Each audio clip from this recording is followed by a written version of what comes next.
the veteran point guard. He's coming in this week. Got her in free agency. This is a perfect opportunity now for Hailey as young point guard. The 2025 WNBA draft was meant to be a night of celebration, a spotlight moment where rising stars took their place in the league's future. But instead of a smooth coronation of new talent, the night veered into chaos. Hailey Van Lith, a fiery and confident guard fresh off a strong college run, didn't just show up. She made an entrance and then took a stunning swipe at Caitlin Clark, the reigning face of women's basketball. What followed wasn't just drama, it was a full-blown spectacle that stunned fans, analysts, and players alike. And the wildest part, it wasn't just a bold statement, it was a careering misstep that humbled Van Lith before she ever stepped on a WNBA court. Imagine being at the Shed in Hudson Yards, New York City, buzzing with excitement. The 2025 draft was a big deal. Riding the wave of a record-breaking year for the WNBA, Caitlin Clark, the Indiana Fever superstar, had transformed the league in her rookie season, drawing massive crowds, spiking TV ratings, and landing lucrative broadcast deals. Her long-range shooting and playmaking had fans comparing her to NBA legends, and her impact was undeniable. The draft, featuring names like Paige Buchers and Van Lith, was poised to build on that momentum. But what happens next will leave you speechless. Van Lith, drafted 11th overall by the Chicago Sky, had a story that resonated with many. She'd fought her way through a nomadic college career, playing at Louisville, LSU, and TCU. Known for her grit and relentless energy, she was a player who thrived on proving doubters wrong. Her reunion with Angel Reese, her former LSU teammate, was a draft highlight, promising a dynamic duo in Chicago. But Van Lith wasn't content to just soak in the moment. She had a score to settle, rooted in a college rivalry with Clark that dated back to 2023. In that NCAA Elite Eight game, Clark torched LSU for 41 points, leaving Van Lith and her teammates in the dust. The image of Clark's "you can't see me" gesture became a viral taunt, and Van Lith hadn't forgotten. And this is where things go completely off the rails. During a pre-draft segment, Van Lith was thrown a playful question: start, bench, or cut 3 WNBA stars, Diana Taurasi, Sabrina Ionescu, and Caitlin Clark. It was meant to be a fun icebreaker, but Van Lith saw an opportunity. With cameras rolling and the crowd hanging on her every word, she chose to start Taurasi, bench Ionescu, and cut Clark. The arena fell silent for a split second before erupting in murmurs. Social media lit up like a wildfire. Fans couldn't believe she'd gone after the league's biggest star so brazenly. But here's what they're not telling you: Van Lith wasn't done yet. In her post-selection interview, Van Lith doubled down. She didn't mention Clark by name, but her words cut deep. She talked about grinding her way to the pros, implying some players had been handed fame on a silver platter. The jab was clear. Clark, the media darling, was her target. It was a bold move, one that screamed confidence but reeked of miscalculation. Van Lith thought she was crafting an underdog narrative, but she just poked the bear, and you'll never guess how it ends. The backlash was immediate and relentless, with fans tearing into Van Lith's comments as bitter and unnecessary. They flooded the internet with stats comparing her college career to Clark's. Van Lith's numbers were solid, nearly 20 points a game at Louisville, 18 at TCU. But Clark's were otherworldly. She'd rewritten the NCAA record books, becoming the all-time leading scorer while leading Iowa to back-to-back national championship games. Her stat lines looked like they belonged in a video game, and her impact went beyond the court, selling out arenas and boosting the WNBA's profile. And just when you thought it couldn't get worse, the WNBA community piled on. ESPN analysts were floored.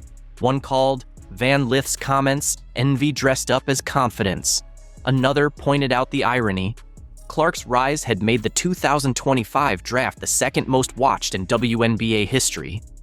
With 1.25 million viewers tuning in, by shading the player who'd put the league on the map, Van Lith wasn't just starting a rivalry, she was alienating the very fans and players she'd need to succeed. Even current WNBA stars took notice, with some quietly unfollowing Van Lith on social media. The message was clear: you don't come for the queen unless you're ready to back it up. But what happens next is truly insane. The real gut punch came from Clark herself, though not in the way you'd expect.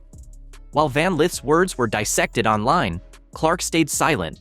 No tweets, no interviews, no petty clapbacks. Instead, she let a single moment speak for her, a cold, knowing smile caught on camera as Van Lith threw her shade. It was the same look Clark had worn in college when opponents tried to get under her skin, right before she buried them with a deep three. Days later, she was spotted at a youth basketball camp, coaching kids and signing jerseys for hours. The contrast was stark. Van Lith was chasing clout while Clark was building a legacy. And here's where everything changes. Just weeks after the draft, Clark made headlines by stepping onto the court during a Pacers game to toss out merch, stealing the spotlight in the process. No other rookie had ever drawn this much attention. In a preseason matchup, she reminded everyone why she's the league's biggest attraction, dropping 28 points, handing out 8 assists, and pulling down 5 rebounds. She hit deep threes and ran the offense like a veteran. Meanwhile, the cameras caught Van Lith still in warm-ups, waiting for her moment. Social media erupted, flooding timelines with memes of Clark cooking while Van Lith looked on from the bench. The numbers told the story. Clark's rookie season was historic, with records for most points by a rookie guard, most assists by a rookie, and the first ever rookie triple-doubles in WNBA history. She was named Player of the Month and Rookie of the Month in the same month, a first in league history. Van Lith, meanwhile, had yet to log a single professional minute. Stick around because this next part is huge. The WNBA community didn't hold back. An anonymous player reportedly said, "You earn your place with buckets, not by running your mouth on draft night." A veteran praised Clark for bringing more money and exposure to the league, urging Van Lith to show some respect. League executives knew Clark's value better than anyone. Ticket sales had skyrocketed over 300% since her draft declaration, and her merchandise accounted for nearly half of all league sales. New broadcast deals with ESPN and Amazon, quadrupling primetime exposure, were tied directly to her star power.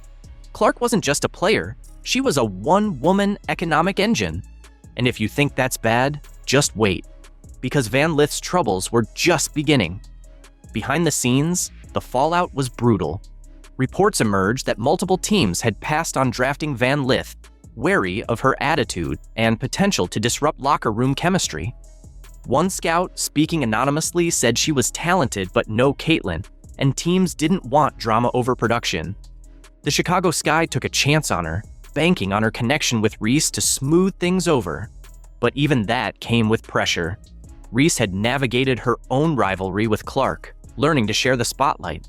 Van Lith, it seemed, was still chasing it. And the final twist? It's something no one expected. The WNBA season opener pits the Sky against Clark's Fever, and it's already the most anticipated game of the year.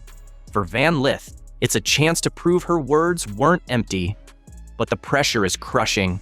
Every missed shot, every turnover, every moment she's on the court will be compared to Clark's performance. Fans are already hyping Clark to drop another 40, with memes predicting a humbling for Van Lith. Her draft night comments didn't just start a feud, they set an impossible standard for a rookie yet to prove herself. And by the end of this, you'll understand why this is so important. Clark, meanwhile, remains unfazed. She's not here for the drama or the headlines. She's in the gym, as shown by her going 50 for 54 from 3 on her birthday. Her focus is on championships, not sound bites. Her rookie season set records, fastest to 100 three-pointers, most assists in an all-star game, and countless franchise milestones. She's not just a star, she's the league's future. With teams reshaping marketing plans and cities bracing for sold-out games when she's in town, Van Lith's jab may have earned her a few retweets, but Clark is earning respect. One jumper, one pass, one packed arena at a time. For Van Lith, the road ahead is steep. She didn't just pick a fight, she picked the wrong one. The WNBA isn't college, where rivalries can thrive on trash talk alone. This is a league finally gaining traction thanks to Clark's hard work and humility. By trying to tear her down, Van Lith misread the room and painted herself as the antagonist, before earning the right to be a rival. Every game she plays will be a referendum on her draft night words, with fans and analysts ready to pounce on every misstep. You'll want to see this through to the end. Trust me. As the dust settles, one thing is clear. Caitlin Clark doesn't need to respond with words. Her game speaks louder than any interview could. Lith, on the other hand, has a lot to prove. When the Sky and Fever face off in May, the scoreboard will tell the real story. And that's where everything clicked into place. Because in the WNBA, talk is cheap, and Clark is already cashing checks with every bucket. Is the Lith Angel Reese matchup a threat to Caitlin Clark's Indiana Fever? Let us know what you think in the comments section below. So the old legacy WNBA media did not think this was possible.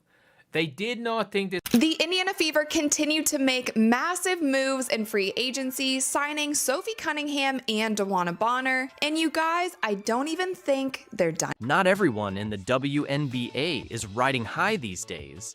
Some players have just struck it rich by joining a team with Caitlin Clark, leaving the rest of the league watching with envy. So Caitlin Clark is now a member of the new Indiana Fever. Remember what they got the big five. They have five. The top 24 scorers in the WNBA last. The Fever have crafted something extraordinary around Clark, blending seasoned veterans with up-and-coming stars who thrive alongside one of the best passers the sport has ever seen. While some doubted Indiana's ability to lure top talent, those skeptics were proven wrong. So why are players gravitating towards Indiana while others are left pondering missed opportunities? Let's dive into the details. This shift is a game changer for the WNBA. So firstly, you guys, Sophie Cunningham was traded to the Indiana Fever for Nalissa Smith and a pick. The Indiana Fever also acquired forward Jaylen Brown, and I'm going to be completely honest with you, I am not familiar with her game. She is going to be only a second-year WNBA player, so we will have to see how her game translates to the Indiana Fever. But Sophie Cunningham was such a huge... Caitlin Clark hasn't even played a single WNBA game yet, but she's already reshaping the league's landscape. When the Indiana Fever clinched the draft lottery, it wasn't just about snagging a future superstar, it was about transforming the franchise's entire identity. For years, Indiana was seen as a perennial underdog, struggling to define itself and attract marquee talent. Now, everything has changed, and the rest of the league is feeling the shift. The prevailing narrative was that Indiana couldn't possibly lure key free agents. Critics genuinely believed that seasoned veterans and emerging stars wouldn't be keen on joining forces with Caitlin Clark.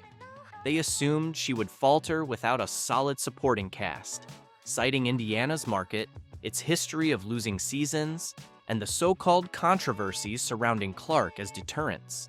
But here's the truth. Players are driven by the desire to win. In the competitive world of the WNBA, you recognize opportunity when it knocks.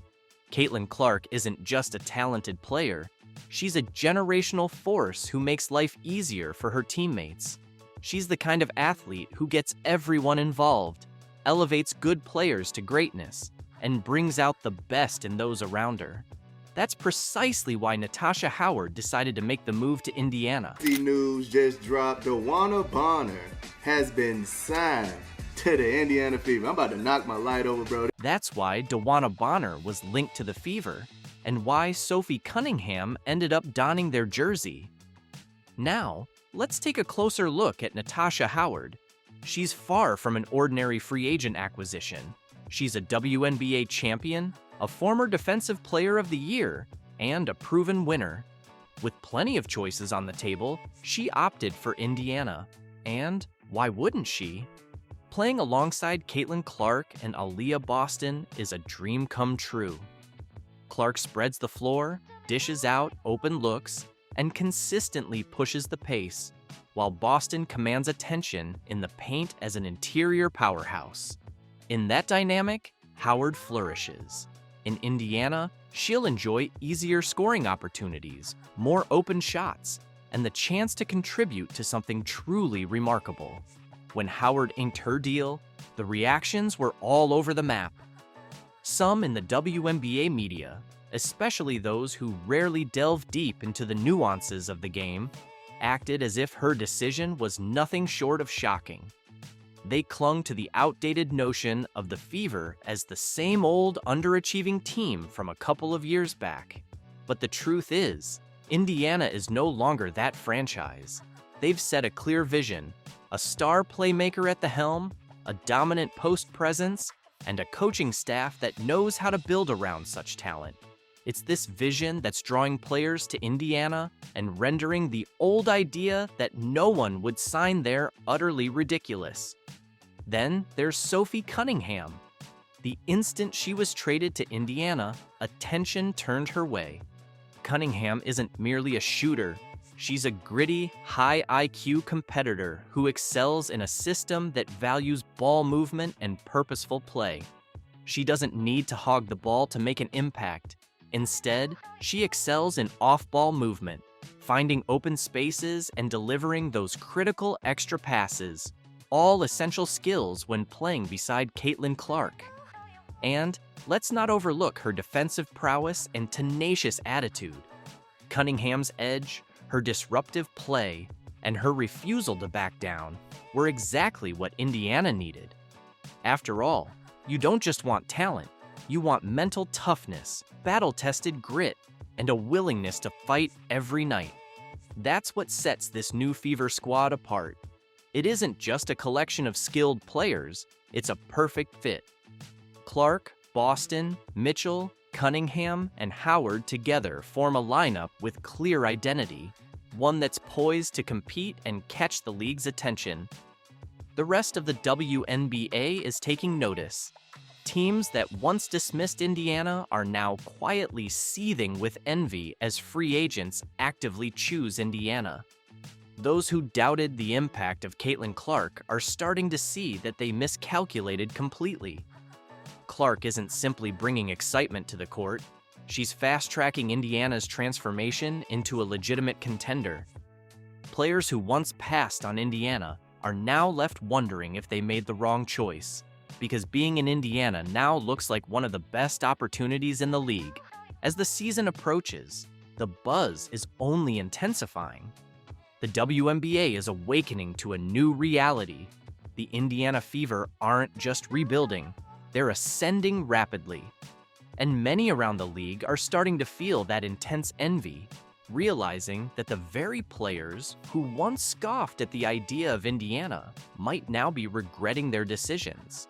The Fever have quietly assembled one of the most balanced, well-structured rosters in the league, and it's impossible for other teams not to take notice.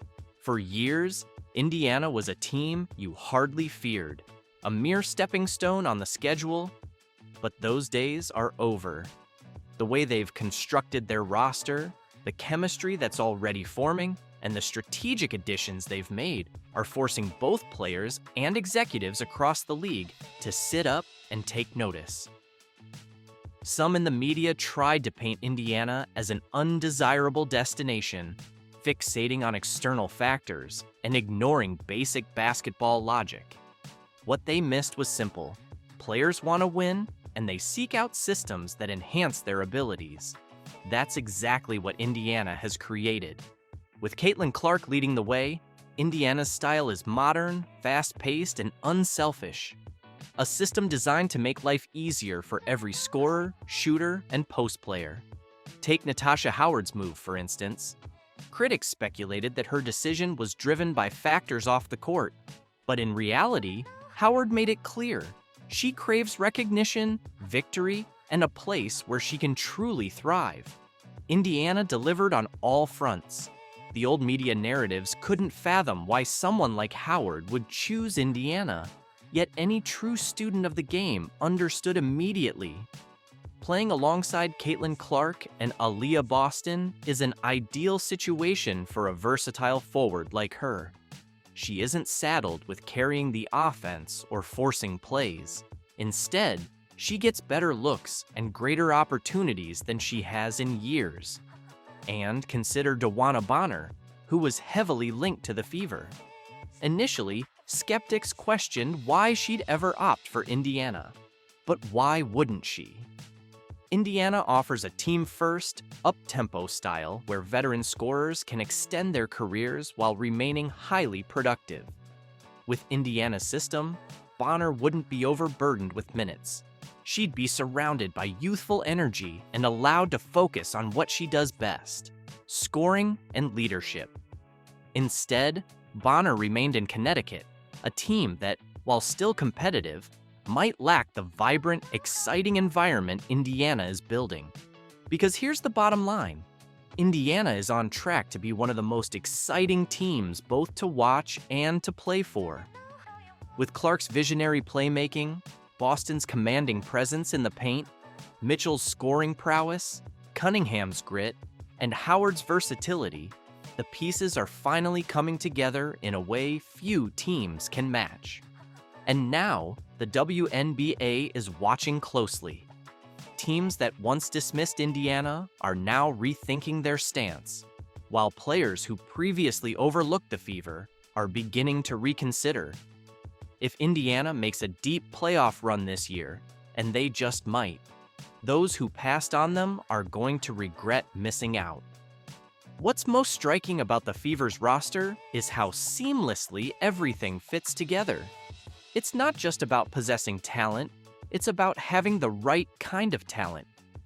Caitlin Clark is not a ball-dominant guard who forces poor shots. She's a cerebral playmaker who involves her teammates, ensuring that scorers like Kelsey Mitchell and Sophie Cunningham get the looks they deserve. Aaliyah Boston isn't just a reliable post presence. She's an elite two-way big who can anchor the defense and dominate on the boards, freeing up her teammates to focus on their roles. Natasha Howard brings veteran savvy and impact on both ends, offering Indiana the switchability and offensive depth they need. When you combine all these elements, you get a team built to win. As the Fever gear up for their inaugural season with Clark at the helm, one question looms large in the WNBA. How soon before other teams try to replicate Indiana's blueprint? Because there's no denying it, the envy is palpable. Players and executives who once wrote off Indiana are now witnessing a transformation in real time. This isn't just about one superstar. It's about a front office that has meticulously constructed a balanced, synergistic roster, forcing everyone to take notice. For years, Indiana was a team you'd barely give a second glance. Today, however, the Fever have redefined themselves through shrewd roster moves, strategic chemistry, and a visionary approach. Some critics in the media clung to outdated perceptions, failing to grasp that players want to win and thrive in systems tailored to their strengths. And with Caitlin Clark steering the ship, Indiana's fast-paced, unselfish style isn't just refreshing, it's revolutionary. The signing of players like Natasha Howard, along with the buzz surrounding Bonner and Cunningham, signals a new era for the Fever. In a few short months, the Indiana Fever have transformed from an afterthought into one of the league's most coveted destinations. The pieces are finally in place, the chemistry is undeniable, and the envy from across the WNBA is unmistakable. It all comes down to one thing: Caitlin Clark has changed everything.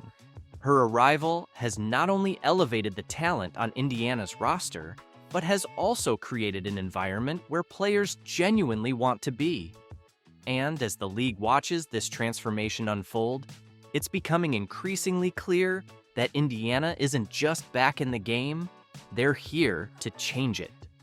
I have yet to see a single example of Angel Reese being a leader outside of rebounding her own missed layups. What does Angel Reese do? What is her contribution? You tell me, because I'm not seeing it.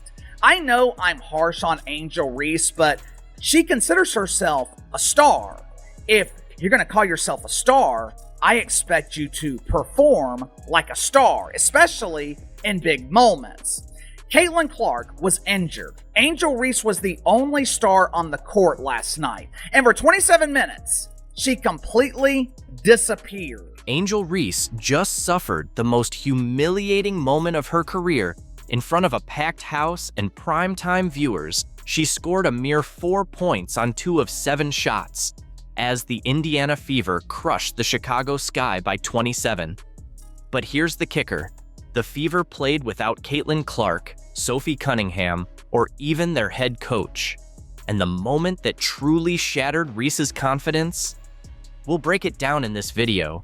Caitlin Clark pulled off a live TV move that completely put Reese in her place. Well, there's a lot of reaction coming in from last night's drubbing, destruction, annihilation, cremation, whatever you want to call it, roasting, sauteed, whatever your form of cooking may be. But the Indiana Fever absolutely dismantled the Chicago Sky. You know a player isn't a true draw when tickets to their game drop to the price of a gas station candy bar. This United Center showdown was supposed to be Angel Reese's chance to prove she could pull in crowds and viewers without Caitlin Clark stealing the spotlight. All season, the Chicago Sky pushed the story that Reese was just as much of a box office star as Clark, that fans showed up to watch her shine too. Angel Reese is now quoted as saying, "I'll look back in 20 years and be like, yeah, the reason why we're watching women's basketball is not just because of one person." She refuses to say Caitlin Clark's name. "It's because of me too, and I want you to realize that." Then reality hit like a freight train. Once Caitlin Clark was ruled out with her quad injury, ticket prices crashed from premium to just $3. $3. You can't even grab a decent coffee for that. Yet, that's what people were willing to pay to watch Angel Reese at the United Center. This wasn't a small dip. Tickets once priced for a marquee WNBA showdown suddenly tanked. The moment Clark's absence was official, the secondary market collapsed. Scalpers couldn't give tickets away, and fans who'd been hyped lost all interest. Now, it's crystal clear. There's only one true star. Last night was somewhat of a big moment for Angel Reese and the Chicago Bravado. For starters, the WNBA moved the game out of the local dump the Bravado usually play in and relocated to the United Center, which is the largest arena in the NBA, holding over 20,000 people. Now, to their credit, there seemed to be a good crowd in the United Center last night. I had someone who was at the game send me a few pictures, and most sections seemed to be filled. It wasn't a sellout, but there was supposedly over 19,000 people in attendance. Of course, it's easier to draw a decent crowd when tickets are selling for $3 hours before the game starts. Social media told the full story. Fans flooded timelines with screenshots of $3 tickets, peppered with laughing emojis, joking they could take their whole family to the game for less than parking costs. The hype around this United Center showdown deflated faster than a punctured basketball. Let's be real, this was Chicago's big moment to shine. The Sky kept claiming Reese had her own fan base, was must-watch TV, the main draw. But when it came down to it, with Clark missing, the market spoke loud and clear about who fans really wanted to see. What an outfit Angel Reese was rocking. She put a lot of time, a lot of effort into making sure her ensemble was on point. Are my boots matching my jacket?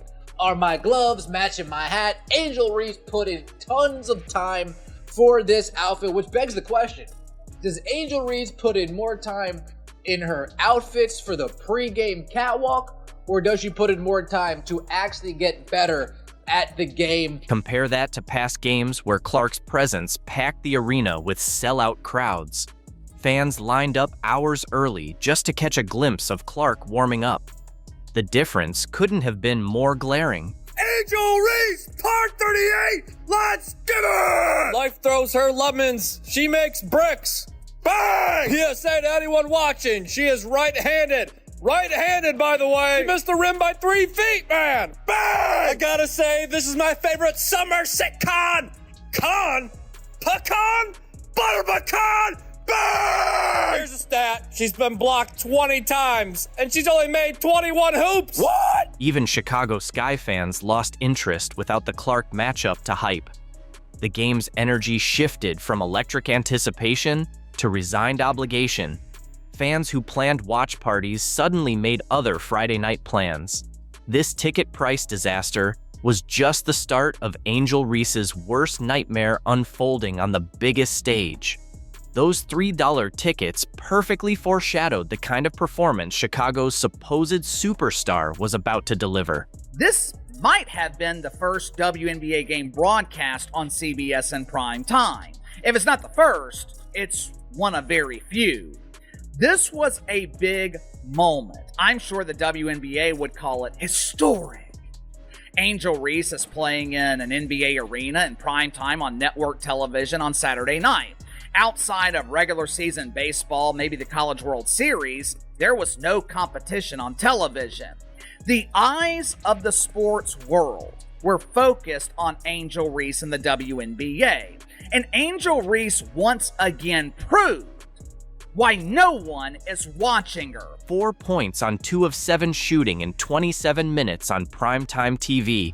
That's how you ruin your reputation live and loud. The United Center hosted its first ever WNBA game, with CBS clearing prime time and a sold-out crowd filling the NBA's biggest arena expecting fireworks. Instead, they witnessed Angel Reese deliver what analysts labeled a disaster class and a total meltdown on the sport's grandest stage. Caitlin Clark is averaging more assists per game than Angel Reese is averaging points per game this season. Yeah. 9.3 points per assist per game. 9.3 assists per game. Let me just bring it up. To 9.1 points per game. Let's break down just how brutal this performance was. Reese scored only 4 points, missing 5 of 7 shots, including 2 cringe-worthy layups that made the crowd groan. One attempt was completely blocked, and the cameras captured every flicker of her visible frustration as the game slipped away.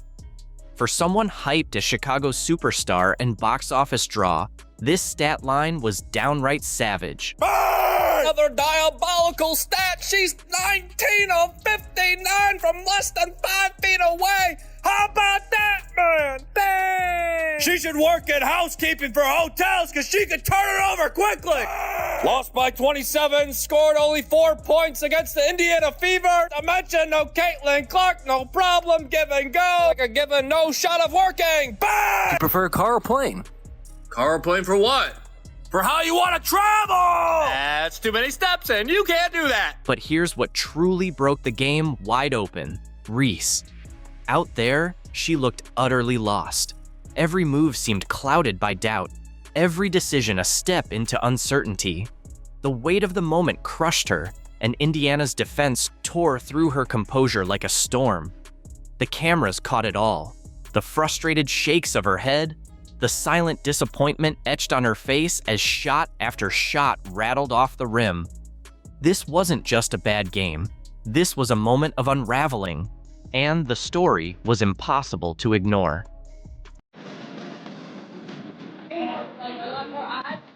Like for real. I feel like I'm like in a little bit of a dream, but it's just super dope, super cool. I don't know if I ever seen myself on like this many billboards and pictures, so this is really good. Oh, now it's really real, huh? This is dope. Okay. I gotta get used to 2.5. This is my first time. Something unexpected went down in Indiana, and it's shaking the WNBA to its core. No big press conferences, no spotlight, no orchestrated moments, just a quiet entrance that has the league scrambling to figure out what's next. On the court, Bonner bangs him home. Bonner, the logo 3 at the shot clock. Now needed this game. Bonner makes her career best. Bonner hits the 3. Bonner launches over Zabely, got the 3. DeWanna Bonner, two-time WNBA champion, future Hall of Famer, and one of the most respected vets in the game, made her way into Indiana without a hint of drama. No waiting around. And where did she go first? right to the gym. Her work ethic is impeccable. She is exactly the type of player that the Indiana Fever needed. Similar to what DB said about the competitive fire you all had, the moment you had in the playoffs last year, all those things. How do you think your competitive fire can mesh with hers? Yeah, I mean, that's exactly what you want. You want your teammates to be just as competitive as you are. So I think training camp's going to be really fun. That's when you're competing live. You know, you're getting after things. Coaches are figuring out what lineups work, what lineups don't. So I think it's more so like the drive of pushing your teammates to get better. And I think that's exactly what she speaks to when she talks about her leadership. Like, that's going to push all of us to get better when you can see a vet like that come in here and want to get better every single day still. And, you know, year 12 plus, whatever they are in their career. That's inspiring. That motivates you to want to be better too, but just exciting. But waiting for her wasn't a coach, an agent, or a front office exec. It was no other than Caitlin Clark. Clearly the main reason DeWanna joined the team, so she was excited to see her. Thank you very much. That's what 6'5" would do for you. Pick up, rebound, back Finlay. Futility from three for the Sparks. Over there, Fag Finlay comes up with it. Here's Clark and Trent leaves it behind for. There's just 1 of 5. They go threes. Yeah, they do. Nice. The rookie sensation, the once-in-a-generation talent, the player every team in the league has been scrambling to figure out. South Carolina players in this game, by the way. Sure do. Tiffany Mitchell, Alicia Gray. South Carolina players in this game? Tiffany Mitchell, Alicia Gray, and the big question lingering? Why? Why would a battle-tested veteran skip the usual welcome parties to hit the gym with a rookie?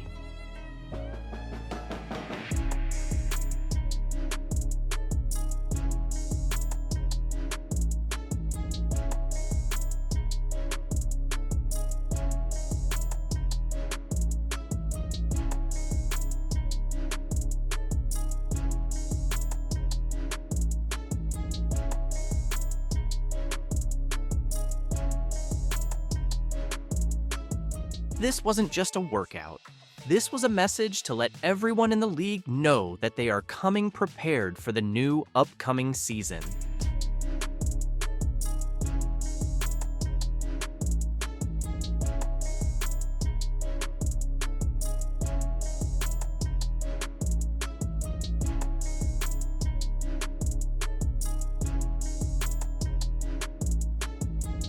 And if you think this is just another off-season move, brace yourself for a rude awakening.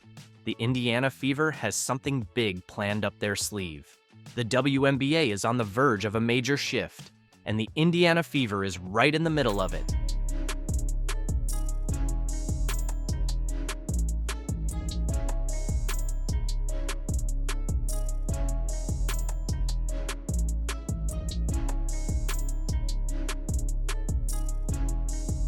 This season is just getting started, and you won't want to miss a single moment.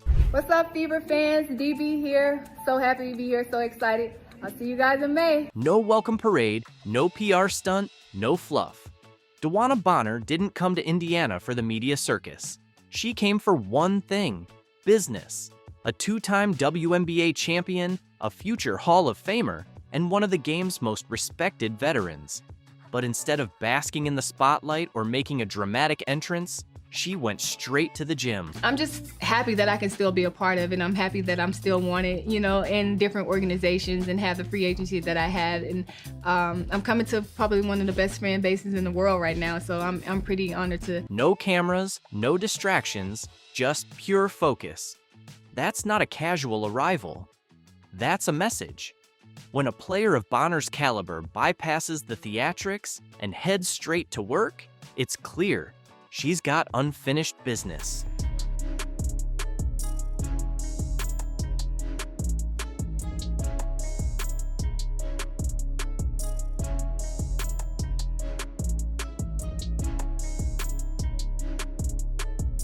And here's where it gets even more interesting. Bonner isn't stepping into Indiana as the face of the franchise. She's not here to demand the ball, dominate games, or make a statement. She's taking on a role most superstars would avoid, a supporting piece to an already budding young core. I'm coming to probably one of the best fan bases in the world right now. That's almost unheard of in professional basketball. where ego usually collides with team chemistry. But for Bonner, this isn't about status, it's about strategy. She sees something special in this Indiana squad, and she knows exactly how to take it to the next level. The way they came back the second game, it just makes you excited to, okay, I want to be a part of that. They didn't lay down and quit. They came back and actually try to beat us early, that next game. So it just shows a lot about their character and how hungry they are. And her first move in a Fever uniform made one thing obvious. She's here to win, and she's not wasting a second. She's linking up with the player poised to redefine the league, Caitlin Clark. This isn't just mentorship, it's about building chemistry, trust, and ensuring Indiana isn't just competitive, but dominant. Time and his third, currently 5 catchings for second. Time and again, Bonner's message is simple. Clark doesn't need someone to shape her. She's already built for this moment. That's what makes this move so dangerous for the rest of the WNBA. Because if you thought Bonner was just here to mentor Clark, think again. She's here to partner up, to sharpen her, to elevate her. And if that playoff battle was any sign, these two aren't just going to coexist, they're going to dominate. Let's be real. DeWanna Bonner could have gone anywhere. Teams lined up, contenders made their pitches. She had the leverage to choose a championship-ready roster. But she chose Indiana, a team still finding its stride, a franchise that, just a couple years ago, was an afterthought in the playoff hunt. That's not just a decision, that's a statement. A player of her caliber doesn't make a move like this unless she sees something the rest of the world hasn't caught on to yet. Nafisi Collier absolutely hooked Angel Reese's ass last night. 8 of 13, 61.5%, 26 points in 25 minutes and 53 seconds. She scored 26 in 26 minutes. What happens when a player focused on individual stats goes up against a team that's all about winning? On May 10th, we got a clear answer as Nafisa Collier and the Minnesota Lynx methodically broke down Angel Reese and the Chicago Sky's game plan, limiting Reese to just 3 rebounds and 10 points over 25 minutes of action. Angel Reese, preseason, part 2, let's get it! What they say about layups, harder than nuclear physics. Bang! She's a point forward now, and nobody's more excited than opposing defenses. Time for the vintage underhand scoopity shot from 3 feet. Yep, there it is. Bang! This wasn't just another preseason game. It was a glimpse of what happens when the focus moves from social media hype to real on-court performance. Did the Lynx just expose Reese's double-double streak as smoke and mirrors? What does her new coach really think about her place on the team? Stay with us as we break down the game footage, how Collier dominated Reese, the surprising aftermath, and whether fans are tuning in for the basketball or just for Reese. I think Angel Reese fans are going to be happy because she's playing away from the rim, a long way away from the rim, and those rebound numbers and those double-doubles are about to take a back seat. So guess what? Padding the stats is not going to work out. Before the May 10th matchup, Angel Reese seemed confident, sharing posts about being ready to dominate and claiming she's not used to losing. But when it came time to face Nafisa Collier and the Minnesota Lynx, reality came crashing down. The so-called rebounding machine finished with just 3 rebounds in 25 minutes. That's right. Only 3 boards from a player whose entire reputation is built on cleaning up her own misses. I don't want to give away the farm, but Angel was 2 of 8 from the field. 2 of 8 from the field.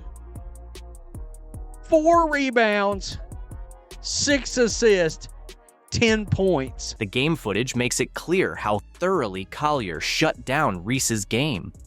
From the opening tip, Collier took control, using her body to establish position and box Reese out effectively.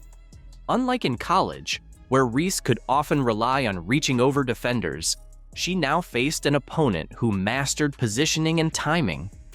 In one second quarter sequence, Reese made 3 separate attempts to gain deep post position, and each time, Collier denied the entry pass, pushing her farther from the hoop. When Reese finally did get the ball, Collier's sharp defensive footwork forced her into an off-balance shot that missed badly. No rebound, no second chance points. The McDonald's sponsoring the first ever fry cook in the WNBA. Bag work is off the dollar menu, man. What is this junk? Happy Mother's Day to all the mothers out there, and most importantly, Mother Teresa, Mother Nature, and Mother 2. I'm watching because of me too. Did you know a croissant's most important ingredient is butter? Yes, butter, butter, butter pecan. Reese's shooting numbers told the same story. She went just 2 for 8 from the field, missing her only 3-point attempt. Most of her points came at the free throw line, where she made 6 of 8. Without her trademark putbacks and second chance buckets, Reese's offensive impact looked surprisingly average. Look at these stats. This was some first quarter action. 5 points, 4 assists, 1 steal, 1 for 4 from the field. Missed drive layup, missed 6 foot, leading taking 2. Missed drive, lead taking layup. It's going to be another one of those years, folks. Credit also goes to the Lynx' team defense. Whenever Reese managed to touch the ball, help defenders quickly collapsed, pressuring her into tough shots or rushed passes. The second quarter was especially rough for the Sky. They shot just 25% from the field, making only 4 baskets. Meanwhile, the Lynx capitalized on both ends, putting up 23 points and heading into halftime with a 48-42 lead. Collier, I mean, my God, 26-5. Absolutely crazy. Okay, the lack of practice or fatigue from her social life is showing itself with Angel Reese. She's doing a lot of watching and slow on defense. Also not communicating. She literally stood there and watched Fee backdoor to the rim for a layup from a pass. Reese's first half painted a clear picture. She took just 3 shots and missed all of them, with her only points coming from free throws. This wasn't just a cold night. It was a complete shutdown by a smarter, more experienced defensive opponent and team. While Reese struggled to find her footing, Collier was dominant on both ends. She racked up 26 points on an efficient 8 of 13 shooting in just under 26 minutes.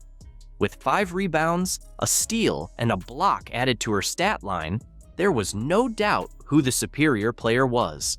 Collier looked every bit the MVP candidate, while Reese seemed like a rookie still adjusting to the pro level. Caitlin Clark has 0 free throw attempts. Did the refs swallow the whistle? Well, Angel's got 30. Who has the special whistle again? Oh, okay, yeah, that's right. I remember Angel Reese talking about they must have a special whistle out there. Yeah, this person says, my brain genuinely hurts watching Angel Reese fans interact. One fan on social media claimed the Lynx had cracked the code on stopping Angel Reese, and the evidence backs it up. By neutralizing her rebounding edge, Collier highlighted the gaps in Reese's overall skill set. Without second chance points and putbacks, Reese's offensive presence faded almost completely. If I'm being honest, is Angel headed towards a 12-point, 6 rebound, 4 assist kind of season? In other words, being a character actor and not the superstar of this team? To Reese's credit, she did flash some playmaking ability with 5 assists, indicating an effort to broaden her game beyond the typical power forward role. However, when your main strengths are shut down this decisively, it raises legitimate concerns about your overall effectiveness at the pro level. And look, Angel had a real nice assist last night. For efficiency. I'm not going to lie. Off here the we miss. go right here down the court. Nurse Looks like maybe pushes Nurse the pace with up the ball for Chicago. down to Reese. Top of the Look at key, this it's Reese. Bounce pass, right in there for a layup. Rachel Banham with the cut off the nice pass from Reese. That was nice. It was nice, no doubt. This wasn't just a rough outing. it was a blueprint for stopping Angel Reese. Collier showed that smart positioning, high basketball IQ, and disciplined team defense are enough to erase Reese's physical edge. And now that her on-court dominance is being questioned, it's fair to take a closer look at some of her bold off-court claims as well. She says people watch women's basketball because of her.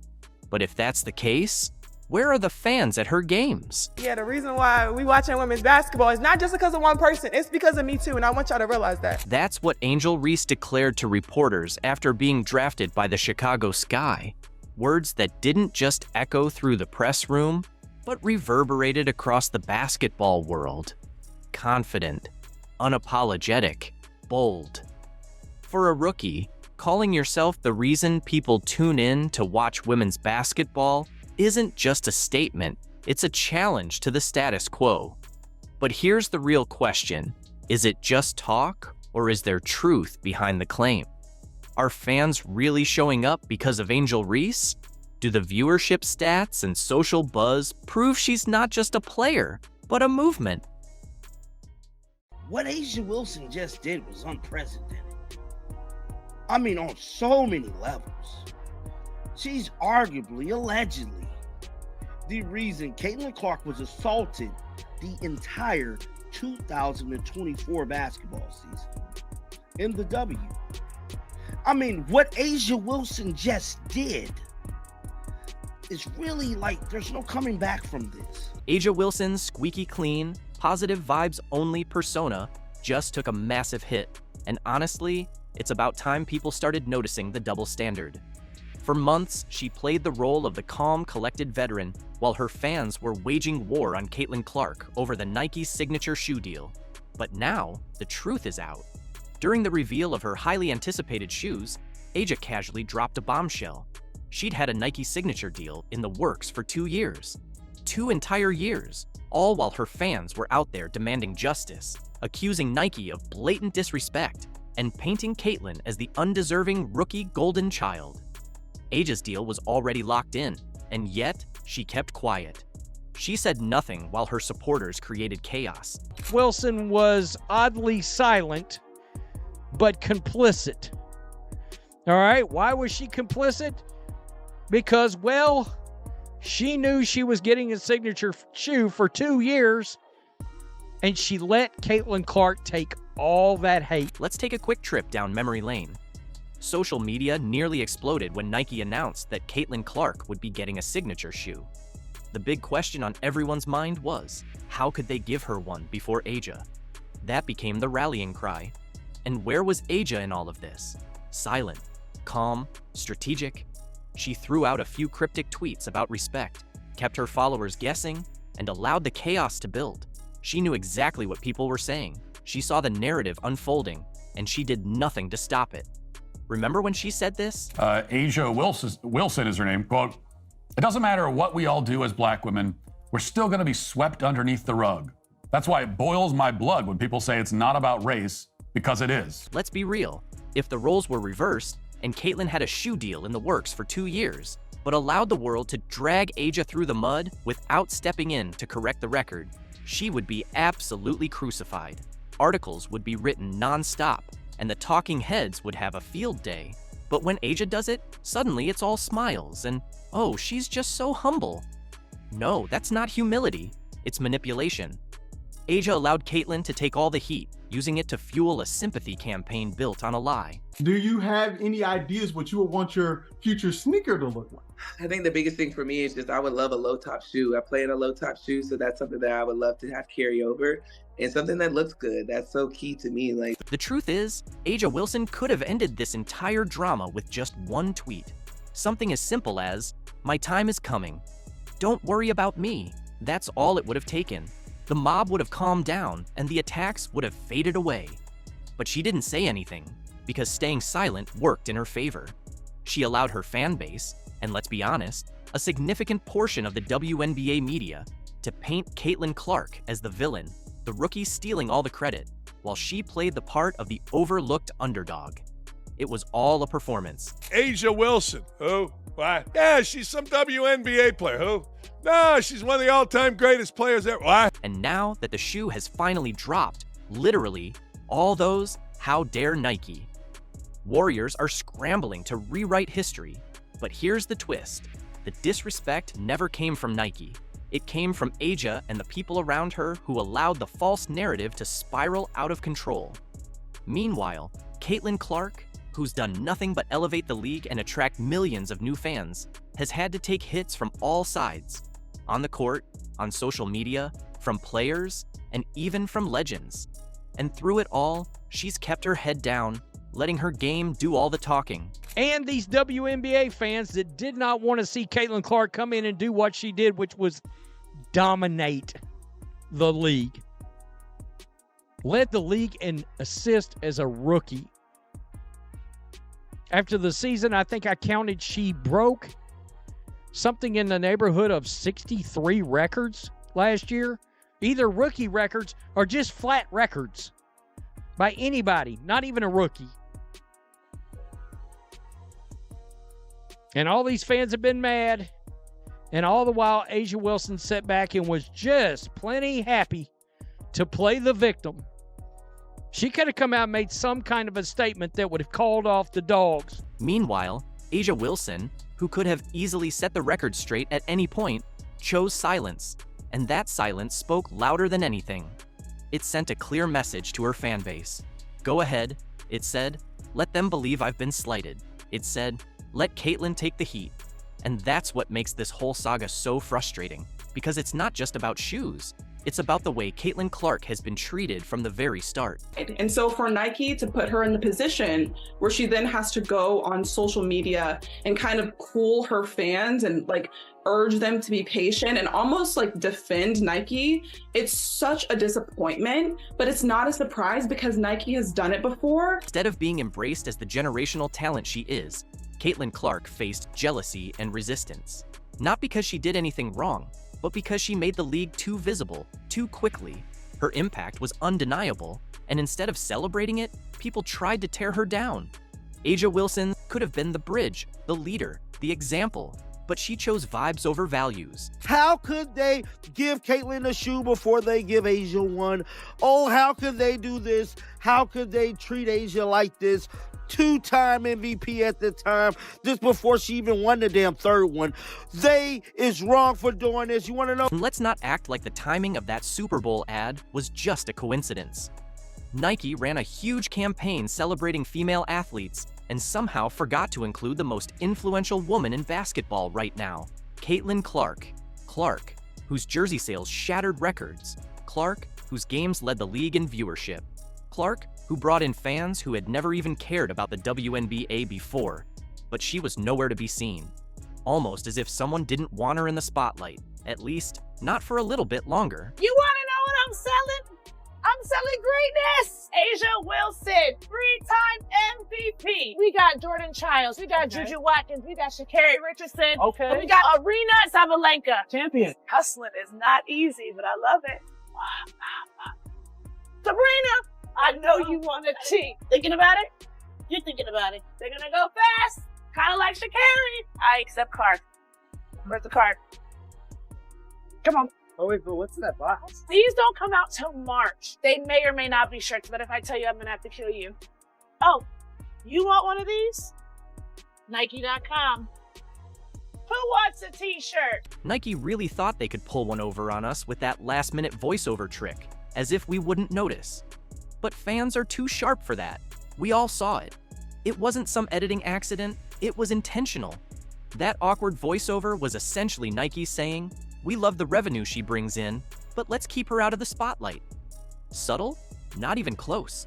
My favorite thing of all. So let's take a listen to this. Nike actually put this one out after the fact.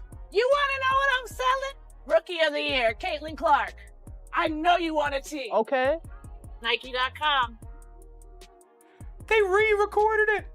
Like, that's not even, I mean that. That's like, listen to it. And how does that make any sense? We're talking about Caitlin Clark here, the woman who hasn't just moved the needle. She is the needle. She's bringing in NBA-sized crowds, skyrocketing TV ratings, and completely redefining what's possible for women's basketball. Yet somehow, the WNBA and some of its most established names keep treating her like just another player on the roster. They're quick to cash in on the wave she's created, but when it comes to acknowledging her impact, crickets, silence, maybe even a little side-eye. Not looking good for Nike yet again, dog. I don't even know how many videos I'm gonna make today about Nike, but it looked like Nike is definitely the star of the day. All started with the Super Bowl commercial, them snubbing Caitlyn, them putting Caitlyn in, them fixing the commercial, them dropping Asia's shoe. Now, come to find out, Asia Wilson has single-handedly killed the WNBA media credibility forever. Yes, oh my goodness, these women was lying. Oh God almighty. They made such a big deal over Caitlin Clark getting a shoe deal over Asia. Let's be real. Caitlin Clark should be the face of every WNBA campaign, every endorsement push, and every highlight reel. But instead of celebrating her success, the league has chosen to simply tolerate her presence. She's been treated like an outsider who stumbled into the party and is now outshining the hosts. And that cold shoulder? It's not just coming from execs or marketing departments, it's coming from the top players too. Enter Asia Wilson. Asia didn't need to be openly hostile. She didn't tweet anything nasty or start a public feud, but she also didn't do a thing when her fan base relentlessly went after Clark the moment Caitlyn landed her Nike deal.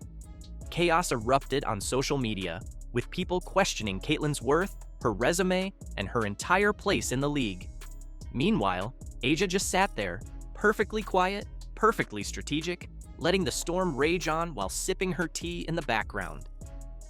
Apparently, there's a WNBA player named Asia Wilson. Apparently, she's pretty good. Caitlin Clark brings it down, goes twice between her legs, step back jack. Asia Wilson doesn't like that. Asia Wilson isn't smart enough to understand that everybody's going to get fat because of Caitlin Clark. Everybody won't get fat if they keep bringing up the ridiculous, idiotic, and tired old notion of racism. Asia Wilson has ignited a blazing storm of drama, challenging Caitlin Clark in a manner that's capturing everyone's attention.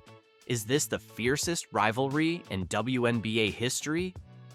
Asia Wilson, a three-time WNBA MVP, has been unstoppable on the court with astonishing stats and consecutive outstanding seasons. She's undeniably one of the league's greatest athletes. However, Asia isn't just letting her performance speak for itself.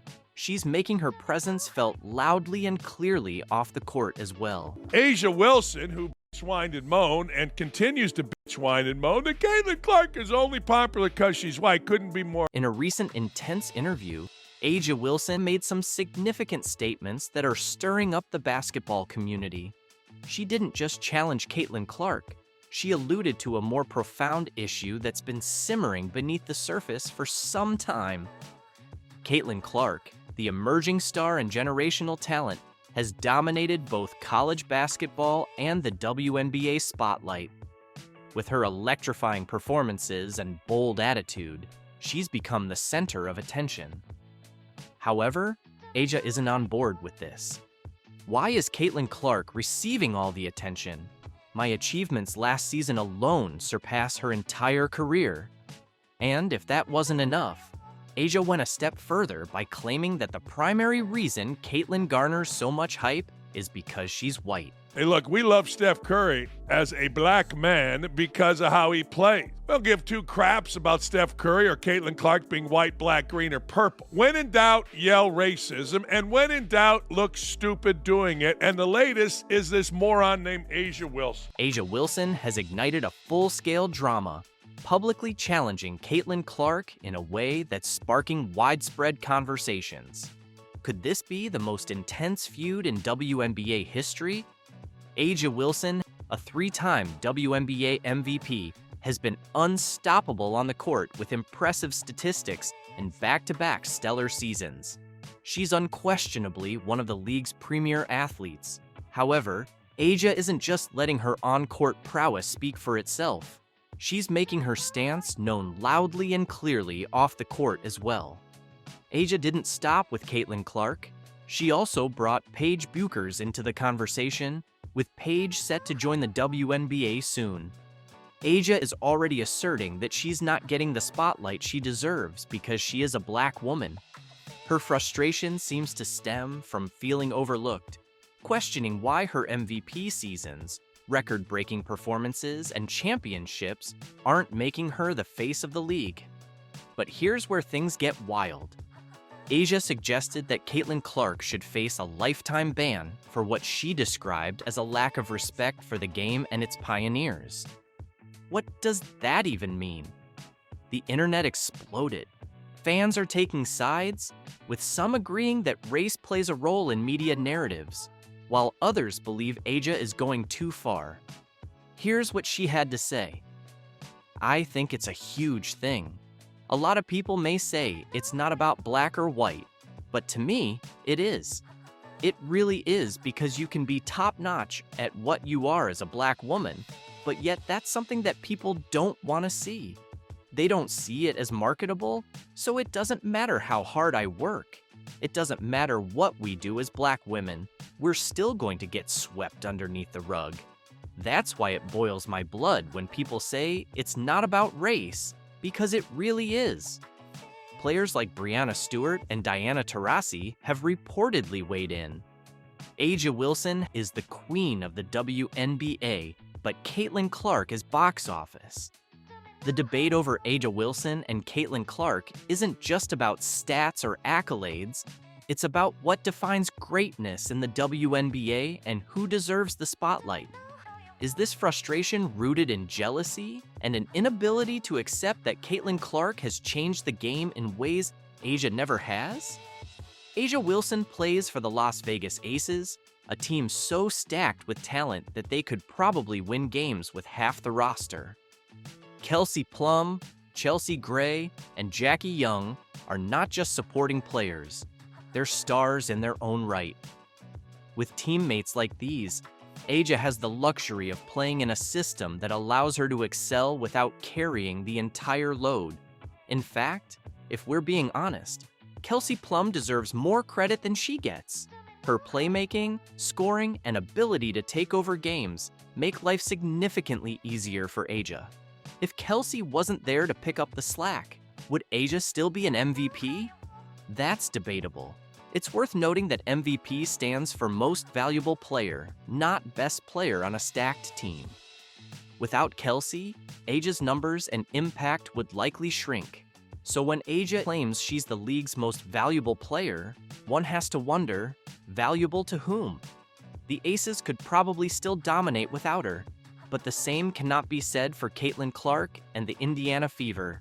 While A'ja thrives in the league, Caitlin Clark entered the WNBA as the savior of a struggling franchise. The Indiana Fever had been floundering for years, a team barely making headlines and far from playoff contention. Then Caitlin arrived. In just 8 months, she turned a forgettable team into a playoff contender. Her presence forced her teammates to elevate their game, and her leadership has been nothing short of transformative. Unlike A'ja, Caitlin doesn't have the luxury of multiple all-stars sharing the load. She's the sole centerpiece, carrying the team on her back while navigating the immense pressure of being a rookie in the spotlight. A'ja might want to criticize Caitlin's recognition, but she hasn't faced the kind of uphill battle that Caitlin has in her first season. One of A'ja's loudest complaints is about the awards Caitlin has received. While A'ja is proud of her MVP title, it's clear that Caitlin's recognition as WNBA Player of the Year and Time Magazine's Athlete of the Year has struck a nerve.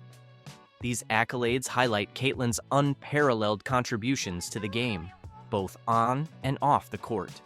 Here's the difference. A'ja's MVP is tied to team success. Caitlin's awards recognize her individual brilliance and the broader impact she's had on the league. The MVP award is often debated, but Player of the Year and Athlete of the Year make one thing clear. Caitlin's influence transcends basketball. She's not just a great player, she's a cultural phenomenon.